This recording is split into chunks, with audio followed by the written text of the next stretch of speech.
حتیٰ کہ مسلم شریف میں ایک حدیث ہے بڑی انٹرسٹنگ. ایک تابعی کہتے ہیں میں نے عبداللہ بن عمر سے حدیث بیان کی کہ نبی صلی اللہ علیہ وسلم نے فرمایا اللہ تعالیٰ نے جس کسی نبی کو بھی بھیجا ہے نا اس کے چند مخلص ساتھی ہوتے ہیں جو اس کے پیغام کو آگے لے کے چلتے ہیں. جب وہ دنیا سے اٹھ جاتے ہیں پھر ناخلف لوگ جانشین بن جاتے ہیں اور وہ کام کرتے ہیں جن سے منع کیا گیا ہوتا ہے اور ان کاموں کے خلاف چلتے ہیں جن کا حکم دیا گیا ہوتا ہے. ایسے لوگوں کے ساتھ جو ہاتھ سے قتال کرے وہ بھی مومن ہے, جو زبان سے قتال کرے وہ بھی مومن ہے, اور جو دل میں برا جانے وہ بھی مومن ہے, لیکن وہ آخری درجہ ایمان کا. تو عبداللہ بن عمر نے اس حدیث کو ماننے سے انکار کر دیا. صحیح مسلم کے الفاظ ہیں, میں نے اس پوفٹ میں بھی ڈالی تھی. اب وہ تابعی کہتا ہے میں کیا عبداللہ بن عمر سے بحث کروں, میں نے عبداللہ بن مسعود سے خود یہ حدیث سنی بھی تھی. کہتا ہے میں بڑا عرصہ خاموش رہا حتیٰ کہ عبداللہ بن مسعود تشریف لائے. سارے عبداللہ بن مسعود تو سینئر صحابی تھے. تو عبداللہ بن عمر نے کہا کہ ہم ان کی زیارت کے لیے حاضر ہوتے ہیں سینئر صحابی کو ملنے کے لیے. تو کہتے ہیں میرے دماغ میں تھا اب موقع ہے کہ میں نا یہ بات کر.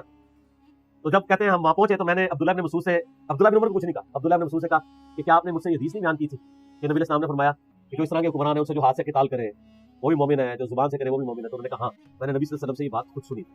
تو پھر عبداللہ بن عمر وہاں پہ خاموش ہو گئے. تو وہ ایکٹیو والی حدیثیں ایکسیپٹ نہیں کرتے تھے, وہ حکمرانوں کے خلاف خروج کو غلط سمجھتے. اس لیے پھر وہ اس لیول پہ اتر بھی نہیں سکتے جہاں پہ حسین بن علی. اور دوسرا ان کے اترنے سے ایسا کوئی فرق نہ پڑتا. حسین بن علی کا اترنا ضروری تھا کیونکہ خاندان رسول کے ریپرزینٹیٹو تو حسین بن علی تھے. قرآن میں آتا ہے نا کہ ان کے مولویوں نے اور ان کے اللہ والوں نے علماء نے ان کو حرام خوریوں سے کیوں نہیں روکا. اچھا یزید کو بھی پتا, آپ دیکھیں یزید نے اور ان کے والد محترم نے تلوار کے زور پہ پوری سلطنت اسلامیہ سے بیعت لے لی تھی سوائے چند ایک لوگوں کے. تو کیا فرق پڑتا تھا؟ لیکن فرق اس لیے پڑا ان کو پتا تھا جب تک حسین بیعت نہیں کرتے نا ہماری ملوکیت خلافت نہیں بن سکتی.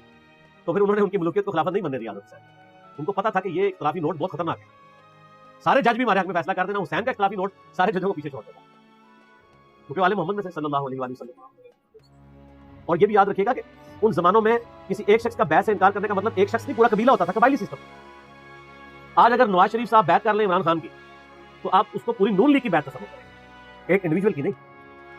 یا عمران خان صاحب بیعت کر لیں نواز شریف تو پوری پی ٹی آئی کی بیعت تصور ہے. اس زمانے میں قبائلی سسٹم میں اگر حسین بن علی نے نہیں کیا تو مراد بنو ہاشم نہیں بیعت پورا قبیلہ. تو کہتے ہیں دو چار بندوں نے بیعت نہیں کی, دو چار بندے نہیں گئے, دو چار قبیلے ہیں اور کوئی عام قبیلے نہیں ہیں.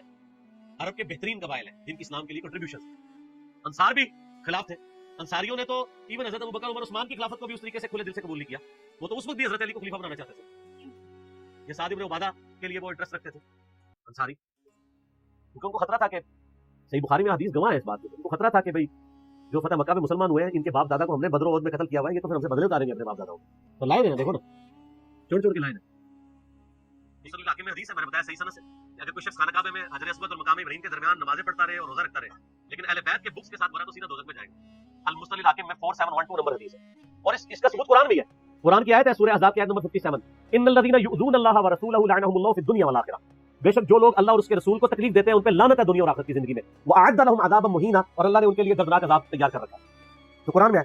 تو نبی علیہ السلام کو اذیت دینا اس میں کون کون سی چیزیں شامل ہوں گی؟ پہلے نمبر پہ کسی شخص کی اذیت یہ کہ آپ اس کی اولاد کو اذیت ہے. دوستوں یاروں کو انسان کیا سمجھتا ہے؟ میں خود بیوی بچوں والا ہوں, آپ لوگ بھی ہیں. مجھے بتائیں بیوی اور بچوں سے آگے آپ کو کوئی دوست ہو سکتا ہے نا؟ اور یار سگے بھائی نہیں آگے ہوتے ہیں, بہن بھائی پیچھے رہ جاتے ہیں اولاد کے بعد.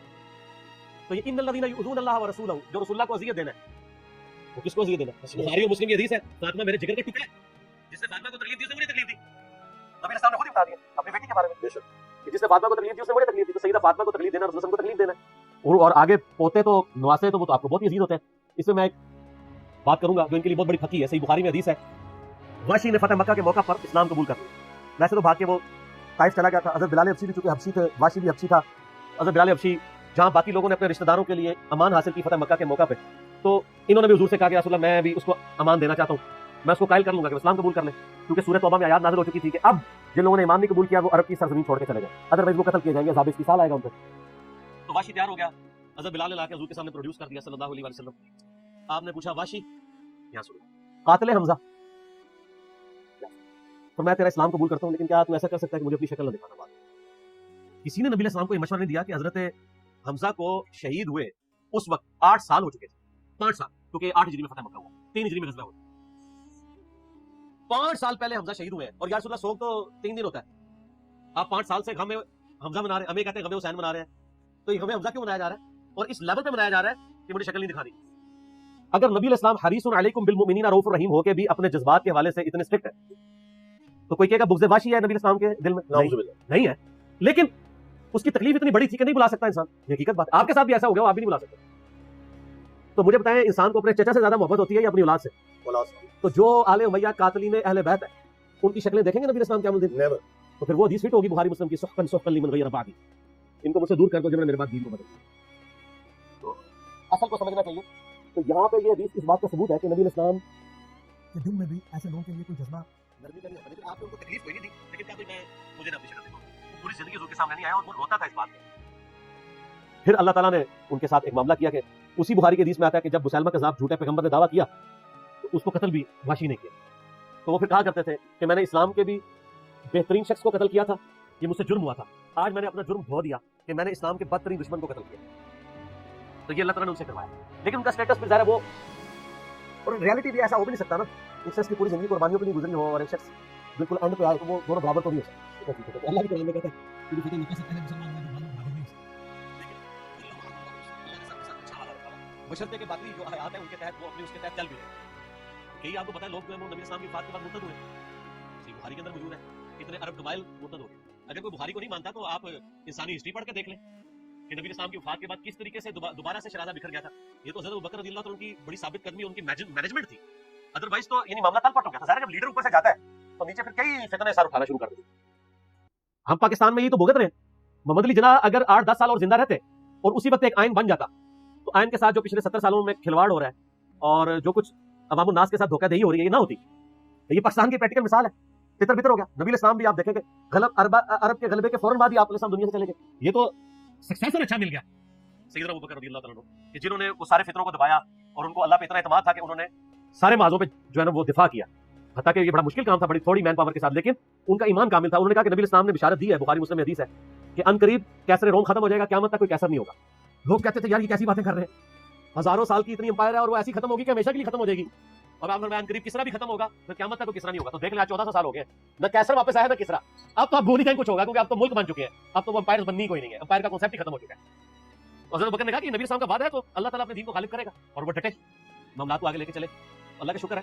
باقی یہ اس طریقے سے یعنی ٹرمز کو ڈیوائز کر کے صرف چیزوں کو مان لینا، یعنی اہل حدیث نے توحید پکڑ لی ہوئی ہے، اہل تشیع نے جو ہے وہ محبت اہل بیت پکڑ لی ہوئی ہے، بریلوی جو ہے وہ عشق رسول کا راگ الاپ رہے ہیں، جو بندی جو ہے وہ عظمت صحابہ کو لے کے چل رہے ہیں. کل حزب بما لدیہم فرحون، ہر گروہ اس پہ خوش ہے جو اس کے پاس ہے. یہ قرآن کی آیت ہے نا. ایسی چیز نہیں ہونی چاہیے. پنجتن پاک کو شیعہ کے کھاتے میں نہیں ڈالنا چاہیے، حق یار کو سنیوں کے کھاتے میں نہیں ڈالنا چاہیے. سب پرسنالٹی اسلام کی ہیں، اسلام کے ریئل ہیرو ہیں، ان کی قدر کریں. آپ نے امام غزالی پر جھوٹ باندھا کہ انہوں نے ایول علوم میں لکھا کہ جو یزید پر لعنت کرے اس پر لعنت لوٹ کر آئے گی. یہ انہوں نے کہاں لکھا ہے؟ ہاں جی لکھا ہے، کیوں نہیں لکھا؟ تو بلکہ یہ ادھر لیپ ٹاپ نکال کے دیں میرا ایپ ہے یہ میں تمہیں ورڈ بائی ورڈ پڑھ کے سنا دینا. اس کو فرحان بھائی جے پی جی بھی ڈالنی بیچ میں اسی جگہ کے اوپر. اللہ کے بندوں یہ مجھے پتا ہے ایک بریلوی مولوی صاحب نے اعتراض کیا، میں بریلویوں کا ہی والا ان کو دینے لگا. ٹھیک ہے نا جی. دیکھیں اگر ہم اپنی طرف سے کوئی بات کرتے ہیں نا تو ان کو انہوں نے کہا انہوں نے ترجمہ بدل دیا، انہوں نے خود چھاپ لی. میں بریلویوں کا والا دے رہا ہوں، شرح صحیح مسلم غلام حسین سعیدی صاحب کی. ٹھیک ہے جی. اور اس میں جو کتاب الحج میں ہے 620 نمبر پیج ہے شرح صحیح مسلم کا. ٹھیک ہے جی. جلد بھی میں آپ کو بتا دیتا ہوں، اس کی تیسری جلد شرح صحیح مسلم غلام حسین سعیدی صاحب کی 3rd جلد 620 نمبر پیج. انہوں نے امام محمد غزالی کے حوالے سے احیاء العلوم کا حوالہ نقل کیا اور نیچے فٹ نوٹ پہ لکھا ہے امام محمد بن محمد غزالی متوفا 505 ہجری احیاء العلوم. آگے لکھا ہے جلد 7 پیج 49 مطبوعہ مصر 1311 ہجری 1311 ہجری میں یہ مصر سے چھپی ہے. اس کا ترجمہ میں نے نہیں کیا، غلام حسین سعیدی بریلوی صاحب کر رہے ہیں. ٹھیک ہو گیا جی. ہیڈنگ بنائیے یزید پر لعنت کے سلسلے میں امام غزالی کی رائے. میں تو یزید کے خلاف ہوں اور میں امام غزالی کے بھی خلاف ہوں اس کی وجہ سے. یہ نہ سمجھے گا کہ میں امام غزالی کی سپورٹ میں ہوں. میں بتا رہا ہوں بریلویوں کو ان کے گھر کی خبر بتا رہا ہوں کہ آپ اپنے بزرگوں کی بھی خبر لیں. امام غزالی لکھتے ہیں، یہ ورڈ بائی ورڈ احیاء العلوم کا ترجمہ کیا غلام حسین سعیدی صاحب نے. کیا یزید پر لعنت کرنا جائز ہے کیونکہ اس نے حضرت حسین رضی اللہ تعالیٰ عنہ کو قتل کیا یا قتل کا حکم دیا؟ میں کہتا ہوں، یعنی امام غزالی کہتے ہیں کہ یہ بات بالکل ثابت نہیں ہے، اس لیے یہ کہنا صحیح نہیں ہے کہ اس نے حضرت حسین کو قتل کیا یا قتل کا حکم دیا، چاہے جائے کہ اس پر لعنت کی جائے. انہوں نے کہا آپ کہہ رہے ہیں کہ یہ کہنا لعنت تو سوچ بھی نہیں سکتا کوئی یزید پہ کرنے کی، کیونکہ بغیر تحقیق کے مسلمان کی طرف گناہ کبیرہ کی نسبت کرنا بھی صحیح نہیں ہے. ہاں یہ کہا جا سکتا ہے کہ ابن ملجم نے حضرت علی کو قتل کیا، ابو لولو نے حضرت عمر کو قتل کیا، کیونکہ یہ تواتر سے ثابت ہے. پس کسی مسلمان پر بغیر تحقیق کے فسق یا کفر کی تہمت لگانا صحیح نہیں ہے، کیونکہ رسول اللہ صلی اللہ علیہ وآلہ وسلم نے فرمایا جو کسی شخص پر فسق یا کفر کی تہمت لگائے اور وہ شخص ایسا نہ ہو تو یہ تہمت لگانے والے پر لوٹ جائے گی. تو یعنی وہ یزید کے دفاع میں کہہ رہے ہیں کہ اس نے یہ نہیں کیا لہذا اس پہ لعنت کریں گے تو اس پر لوٹ جائے گی. اور کیا لکھن جناب؟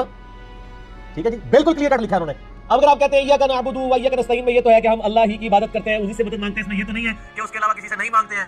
تو ہے سر اسی سے مانگتے ہیں. اور کون سی دعا جو ظاہری اسباب ہے وہ تو قرآن میں آیا ہے وتعاونوا علی البر والتقوی ولا تعاونوا علی الاثم والعدوان. تو سر یہ یہ وہی ہے, بالکل کلیئر کٹ ہے.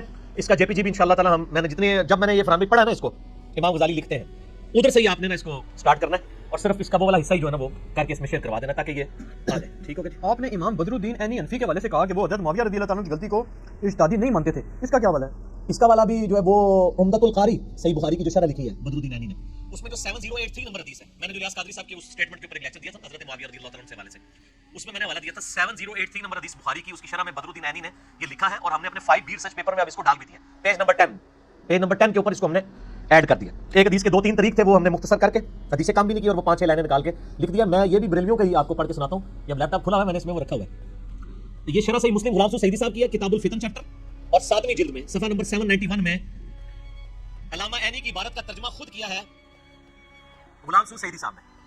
ٹھیک ہوگا جی, سنیں نیچے فٹ نوٹ سے پہلے میں ریفرنس علامہ بدر الدین محمود بن احمد عینی المتوفى 855 ہجری عمدۃ القاری جلد 24 پیج 192 مطبوعہ ادارہ مصر 1348 ہجری پورا. یہ اب انہوں نے ترجمہ خود کیا ہے, میں نے نہیں کیا. علامہ بدر الدین عینی لکھتے ہیں علامہ کرمانی نے کہا کہ حضرت علی اور حضرت معاویہ رضی اللہ تعالی عنہما دونوں مجتہد تھے, زیادہ سے زیادہ یہ ہے کہ حضرت معاویہ کو اجتہاد میں خطا لاحق ہوئی, ان کو 1 اجر ملے گا اور حضرت علی کو 2 اجر ملیں گے. علامہ عینی مزید لکھتے ہیں میں کہتا ہوں کہ حضرت معاویہ کی خطا کو اجتہادی خطا کیسے کہہ دیا جائے اور ان کی اجتہاد پر کیا دلیل ہے, حالانکہ ان کو یہ حدیث پہنچ چکی تھی جس میں رسول اللہ صلی اللہ علیہ وآلہ وسلم نے یہ فرمایا تھا افسوس ابن سمیہ کو ایک باغی جماعت قتل کرے گی, جو بخاری مسلم کی حدیث ہے. بخاری میں حدیث ہے نا 2812, عمار کو ایک باغی جماعت قتل کرے گی, عمار ان کو اللہ کی طرف بلائے گا, وہ جماعت دوزخ کی طرف بلائے گی. تو وہ کہتے ہیں حضرت معاویہ کی جماعت نے چونکہ ان کو شہید کیا ہے, ابن سمیہ کو ایک باغی جماعت قتل کرے گی اور ابن سمیہ عمار ابن یاسر ہے اور ان کو حضرت معاویہ کے گروہ نے قتل کیا. کیا معاویہ برابر ہونے پر راضی نہیں ہے کہ ان کو 1 اجر مل جائے؟ وہ کہتے ہیں حضرت معاویہ کے لیے کیا اس میں وہ خوش نہیں ہوں گے کہ ان کو صحابی ہونے کی وجہ سے برابر چھوڑ دیا جائے, چاہے کہ آپ 1 اجر کی بھی بشارت ان کو سنا دیں. یہ بڑے سخت کمنٹس ہیں اور امام عینی پھر بھی رافضی نہیں ہے, وہ اہل سنت کے امام ہی ہیں, وہ حنفیوں کے امام ہی ہیں. اور یہ سر ان کو ذرا دکھا بھی دینا, عینی صاحب نے تو ایک کام کیتا نا, اسی تو پھر دکھاؤ نہیں انہوں ریسرچ پیپر, یہ تو لازمی. واقعہ کربلا کا حقیقی پس منظر 72 صحیح الاسناد احادیث کی روشنی میں, جس میں میں نے اہل سنت کی مین اسٹریم کی کتابوں سے 200 روایتیں, بخاری مسلم ابو داؤد ترمذی نسائی ابن ماجہ اور باقی اہل سنت کی کتابوں سے 70% بخاری مسلم سے, اردو میں بھی ہے, عربی میں بھی ہے, ہندی میں بھی ہے, انگلش میں بھی ہے اور فارسی کا کام بھی الحمدللہ مکمل ہونے والا ہے. اس میں نے یہ اب پیج نمبر 10 کے اوپر ایڈ کر دی ہے. ٹھیک ہوگا جی. تو یہ پیار محبت علماء سے فرماتے رہے تاکہ ہماری اصلاح ہوتی رہے, کیونکہ یہ تو چلتی ہے تجھے اونچا اڑا. امام عینی ان کو اہل حدیث کا ان کا کیا اسٹیٹس ہے؟ اہل حدیث بھی مانتے ہیں, امام عینی تو بہت بڑے امام ہیں, اہل حدیث کے جو ہیں کوٹ کرتے ہیں, اسماء و رجال کے اوپر کوٹ کرتے ہیں. جب اہل حدیث نے اپنے حق میں حدیثیں سپورٹ کرنی ہوتی ہے اس میں اسماء و رجال کے امام کے طور پر ان کو کوٹ کر رہے ہوتے ہیں.